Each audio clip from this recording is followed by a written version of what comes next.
Hello, നമുക്ക് ഇന്നത്തെ ചോറിന് എന്തൊക്കെയാണ് സ്പെഷ്യൽ നോക്കിയാലോ. മുളക് വറുത്തപ്പുളി ഉണ്ടാക്കിയത്. എണ്ണയിൽ കടുകും ഉലുവ ജീരകം ഇത് മൂന്നും പൊട്ടി വരുമ്പോൾ നമുക്ക് ചെറിയുള്ളി ഉണക്കമുളക് കരിവേപ്പിൻ്റെ ഇല ഇട്ട് നന്നായി വാട്ടിയെടുക്കുക. അതിലേക്ക് മുളക് പൊടി മഞ്ഞൾപ്പൊടി ഇട്ട് നന്നായി ഇളക്കി പച്ചമണം മാറുന്ന വരെ ഇളക്കാം.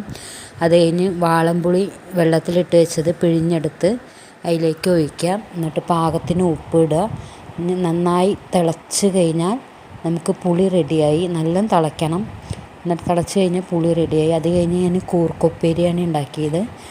കൂർക്കയും ഉപ്പും മഞ്ഞൾപ്പൊടി ഇട്ട് കുക്കറിൽ വേവിച്ച് വെച്ചു. അത് കഴിഞ്ഞ് എണ്ണ ഒഴിച്ച് കടുക് പൊട്ടിച്ചു. വെളുത്തുള്ളി ചെറിയുള്ളി ചതച്ചതും ഉണക്കമുളകും കരിവേപ്പിൻ്റെ ഇട്ട് നന്നായി വാട്ടിയെടുത്തു. അതിലേക്ക് മുളക് പൊടി ഇട്ട് കൂർക്കയിട്ട് ഇളക്കിയെടുത്തു. കൂർക്കുപ്പേരി റെഡിയായി. അത് കഴിഞ്ഞ് കുറച്ച് ഉണക്കമാന്തളുണ്ടായിരുന്നു. അത് വെള്ളത്തിലിട്ട് വെച്ച് ഉപ്പ് കളഞ്ഞതിന് ശേഷം മുളക് പൊടി മഞ്ഞൾപ്പൊടി ഇട്ട് പുരട്ടി എണ്ണയിലിട്ട് വറുത്തെടുത്തു. അതൊക്കെ ആയ ശേഷം ചോറുണ്ണാറായപ്പോൾ ചോറ് വിളമ്പി, നല്ല ചൂടുള്ള ചോറ് വിളമ്പി, പുളി ഒഴിച്ചു. പിന്നെ ഉണക്കമീനെടുത്തു. പിന്നെ കൂർക്കുപ്പേരിയും വിളമ്പി.